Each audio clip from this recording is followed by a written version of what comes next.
আমার ভাইয়েরা, এ তো লক্ষ্য করে দেখলাম সেই মামু বাড়ি দিল্লিতে গিয়ে ওরা পালাইছে। সেই ভারতের পশ্চিমবঙ্গে মালদা, এই মালদাতে আমি অনেক মাহফিল করেছি, ইসলাম প্রেমিকরাও আছে। আজকে ভারতে বাবরি মসজিদ তৈরি করার পর থেকে, বাবরি মসজিদের আদলে মসজিদ তৈরি করার পর থেকে ভারতে টনক নড়েছে। এই ভারতের মুসলমানদেরকে ওই হিন্দুস্তানের বেঈমানরা সহ্য করতে পারতেছে না। বিভিন্ন জায়গায় মুসলমানদেরকে দাঙ্গামা লাগানোর জন্য তারা কাজ করছে। মসজিদের সামনে গিয়ে একদম নামাজ চলাকালীন সময়ে আমার ভাইয়েরা ডিজে গান, ডিজে পার্টি আমার ভাইয়েরা অনুষ্ঠিত করেছে এবং লাঠি সোঁঠা নিয়ে তারা মুসল্লিদের সাথে মারামারি করার জন্য তারা গিয়েছে। শান্তপ্রিয় মুসলমান কোনোদিন উত্তেজিত হয় না। এই শান্তপ্রিয় মুসলমানেরা চুপচাপ করে পরিবেশটা মেকআপ করেছে। আচ্ছা বলেন তো, মসজিদের সামনে কি গান বাজনা ভাই, এটা কি পরিবেশ মানায়? জোরে বলেন, পরিবেশ মানায়? আবার হিন্দুদের মন্দিরের সামনে গিয়ে যদি মুসলমানেরা এরকম হিন্দুদের পূজা চলাকালীন অবস্থায় করে, সেটা কি মানায়? আল্লাহ বলেছেন লা ইকরাহা ফিদ্দিন, যে যার ধর্ম পালন করবে, কোনো বাড়াবাড়ি করা যাবে না। মসজিদ আল্লাহর ঘর, এর পবিত্রতা রক্ষা আমাদেরকে করতে হবে। হিন্দুরা হিন্দুদের পূজা মণ্ডপের পবিত্রতা রক্ষা করবে, মুসলমানেরা মুসলমানদের মসজিদের পবিত্রতা রক্ষা করবে। এই জন্য মসজিদের সামনে এই যে হাঙ্গামা দাঙ্গামা করেছে, নিঃসন্দেহে মুসলমানদের কলিজায় আঘাত করেছে। কথা বলেন ঠিক কি না? আমার বাবাজিরা, আমার প্রিয় বন্ধুগণ, মনোযোগ দিয়ে আমার কথাগুলো বোঝার চেষ্টা করবেন। জাবের বলছি, ইয়া রাসূলুল্লাহি, আপনি যদি আমার অভিভাবক হয়ে যান আমার কোনো টেনশন নাই, কারণ আমি দোয়া পড়েছি, আপনার উপরে তাওয়াক্কুল করেছি, আল্লাহর উপরে তাওয়াক্কুল করেছি। আপনি আমার অভিভাবক, আলহামদুলিল্লাহ, কোনো টেনশন নাই। কিন্তু নবী, আমার বাবা কবরে গিয়েছে, আমার বাবার ঋণ আছে, ঋণ পরিশোধ করতে হবে। আমি কেমন করে ঋণ পরিশোধ করব? আল্লাহর নবী বললেন, এই মুহূর্তে তোমার কোনো টেনশন করতে হবে না। যখন খেজুর পাকবে তুমি আমাকে ডাক দিবে, আমি তোমার বাবার ঋণ পরিশোধ করে দিব। 13 জন কন্যার বিবাহর ব্যবস্থা আমি নবী তোমাকে করে দিব। আমার বাবাজির, আমার প্রিয় বন্ধুগণ, জাবের তারপরেও কান্নাকাটি করে বলছে, ইয়া রাসূলুল্লাহ, ইয়া হাবিবাল্লাহ, আমার বাবা কেমন আছে? আমার বাবা কি করতেছে? আমার বাবা দাফন হলো কাফনের কাপড় ছাড়া। আল্লাহর নবী সান্ত্বনা দেওয়ার জন্য বলছেন, তোমার বাবা আল্লাহর জান্নাতের পাখি হয়ে উঠতেছে। তোমার বাবার সাথে আল্লাহর কি আচরণ করছে জানো? বলছে, কি আচরণ করেছে? বলল, তোমার বাবাকে আল্লাহ পাক সম্মান দিয়েছে জান্নাতের ভিতরে। আর বলেছে, হে আব্দুল্লাহ, কি চাও? আব্দুল্লাহ বলেছে, আমি কিছুই চাই না, আমি আবার দুনিয়াতে যেতে চাই, আবার আমি শহীদ হতে চাই। আল্লাহ বলেছেন, না, আব্দুল্লাহর সুযোগ নাই। আব্দুল্লাহ বলছে, তাহলে দুনিয়ার মানুষদের কি আমার শাহাদতের মর্যাদার কথা এই পৃথিবীর মানুষদেরকে জানায়া দেন।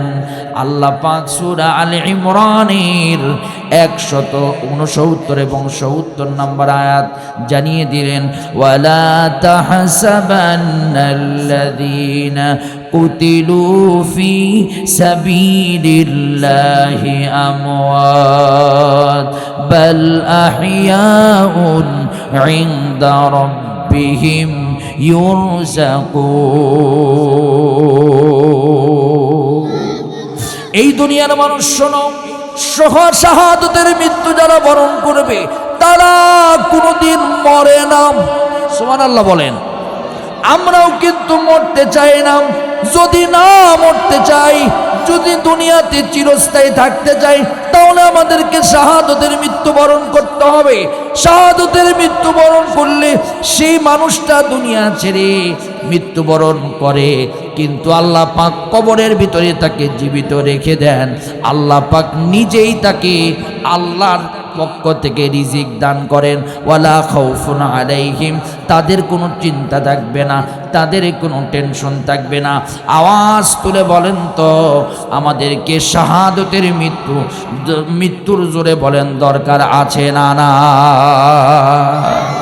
আমার বাবাজিরাম, ঋণ রেখে দুনিয়া ছেড়ে বিদায় নেওয়া যাবে না।